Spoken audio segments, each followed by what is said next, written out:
এক মাসেরও বেশি সময় বন্ধ থাকার পর খুলেছে ঢাকা দক্ষিণ সিটি কর্পোরেশনের তালা। যেদিন খুলবে তার একদিন আগে দক্ষিণের নগর ভবনে আসেন ১৯ নং ওয়ার্ডের মোহাম্মদ লুকমান। হাতে জন্ম নিবন্ধনের ফাইল নিয়ে ২৬ দিন ধরে চক্কর কেটেছে নগর ভবনের দরজায়, কিন্তু প্রতিবারই সেবা না পেয়েই ফিরে যেতে হয়েছে। এটা সংশোধন না করা পর্যন্ত আমার যে আরও কাজ আছে অনলাইনে, সেগুলিও এখন কার্যক্রম বন্ধ আছে। এটা তো ভোগান্তি অবশ্যই। এরপর কথা হয় ৩৭ নং ওয়ার্ডের আবুল হোসেনের সাথে। জন্ম নিবন্ধনের কাজ না হওয়ায় থমকে আছে তার পরিবারের বিদেশে চিকিৎসা নিতে যাওয়ার পথ। বাবার মায়ের অসুস্থতার কারণে হয়তো ইন্ডিয়া যাইবে চিকিৎসা। বাচ্চা ছাড়া তো আর কোনো গার্জিয়ান যাইতে পারে না, বাচ্চা তো নিয়েই যাইতে হবে। এরকম আন্দোলনের কারণে এক মাস ধরে দক্ষিণ সিটিতে চলা অচলাবস্থায় ঝুলে আছে কারো ট্রেড লাইসেন্স, আবার কারো নাগরিকত্বের সনদ। কেউ আবার জলাবদ্ধতার দুর্ভোগের কথা জানাতে গিয়েও পারেন না, কেউ ফিরে গেছেন খাজনা না দিতে পেরে। ঘুরতেছি কোনো হদিসই নাই, নথিরও কোনো খবর নাই, কর্মকর্তা কর্মচারীদের কোনো এই ব্যাপারে কোনো সহযোগিতাই নাই, কোনো রকম কিছু পাচ্ছি না। এবং তাদের কোনো দায়িত্ব, এখানে যারা তথ্য জন্য বসে আছে দায়িত্ব নিয়ে, তারাও ঠিকমতো কথা বলছে না। খাজনা পরিশোধ করার জন্য আসছিলাম, তাই সে থেকে কার্যকলাপ বন্ধ। কেসারেন শেকড় থেকে শিখরে।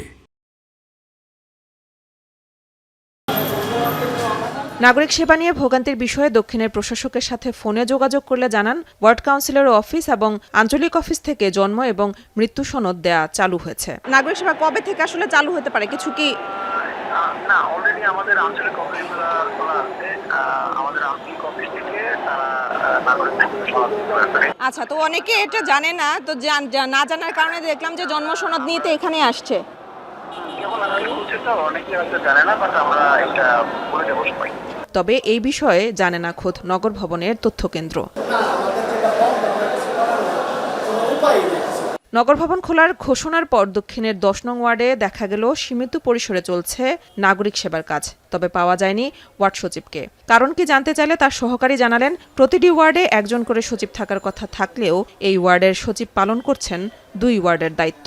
রিসেন্টলি তো ওয়ার্ড সচিব দেওয়া সম্ভব হয়নি, আর ওয়ার্ড সচিব আমাদের ওইভাবে অ্যাভেলেবল থাকে না। কাউন্সিলর না থাকায় সহজ কাজ করতেও ভোগান্তি পোহাতে হচ্ছে নগরবাসীর। আর সবচেয়ে বড় সেবা কেন্দ্র ঢাকা দক্ষিণ সিটিতে ১০ মাস ধরেই নাগরিক সেবা নিয়ে রয়েছেন চরম বিড়ম্বনায়। ড্রেনগুলো নোংরা হয়ে রয়েছে, ড্রেন পরিষ্কার করা হচ্ছে না। ২-৩ বারই আসা যাওয়া হয়েছে কষ্ট হয়েছে।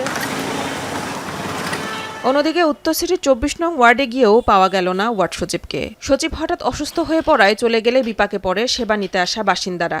জানান, নির্বাচিত জনপ্রতিনিধি না থাকায় যে কোনো কাজ করতে সময় বেশি লাগছে। এনার দ্বারা তার কাজ হয়নি, উনি আমাদের কাজগুলো রিসিভ করতেছে।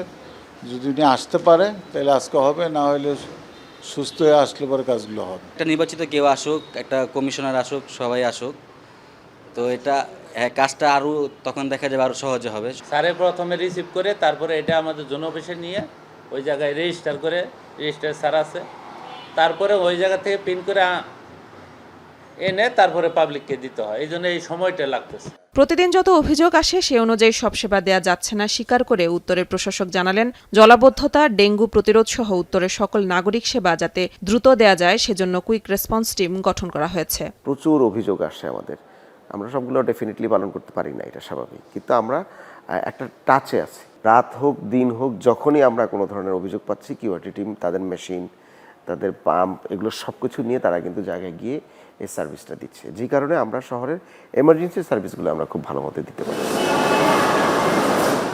নাগরিক সেবা নিশ্চিতে স্থানীয় পর্যায়ে নির্বাচন জরুরি বলে মনে করছেন স্থানীয় সরকার বিশেষজ্ঞ তোফায়েল আহমেদ। বললেন, কালক্ষেপণ না করে প্রয়োজনীয় সংস্কার শেষ করে জনপ্রতিনিধিদের হাতে ক্ষমতা দিতে হবে। এই সিটি কর্পোরেশন দক্ষিণের একটা প্রবলেম নিয়ে সারা জাতি পাগল হয়ে যাচ্ছে, কিন্তু সারা দেশে যে লোকাল গভর্নমেন্ট নাই, সেটা নিয়ে কোনো পরিষ্কার কথাবার্তা হচ্ছে না। এটা দুর্ভাগ্যজনক। লোকাল গভর্নমেন্ট সিস্টেম মধ্যে অনেক রিফর্ম দরকার। সেই রিফর্মের জন্য সরকার কমিশন করেছেন এবং কমিশন রিপোর্ট দিয়েছে। এখন উচিত হচ্ছে অতি অবিলম্বে এই রিপোর্টগুলো বিবেচনা করে যেগুলো অতি প্রয়োজনীয় সংস্কারগুলো সাধন করা।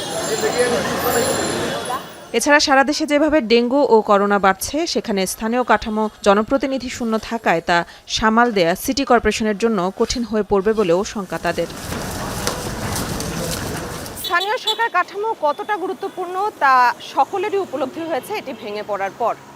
সাধারণ জনগণ বলছেন, আইনের গ্যারাকল তারা বোঝেন না, তাদের দরকার নাগরিক সেবা। তবে এই নাগরিক সেবা সংকট কতটা কাটবে তা নির্ভর করছে রাজনৈতিক পরিবেশ কেমন থাকে তার উপর। মেহেরিন আনি, এখন ঢাকা।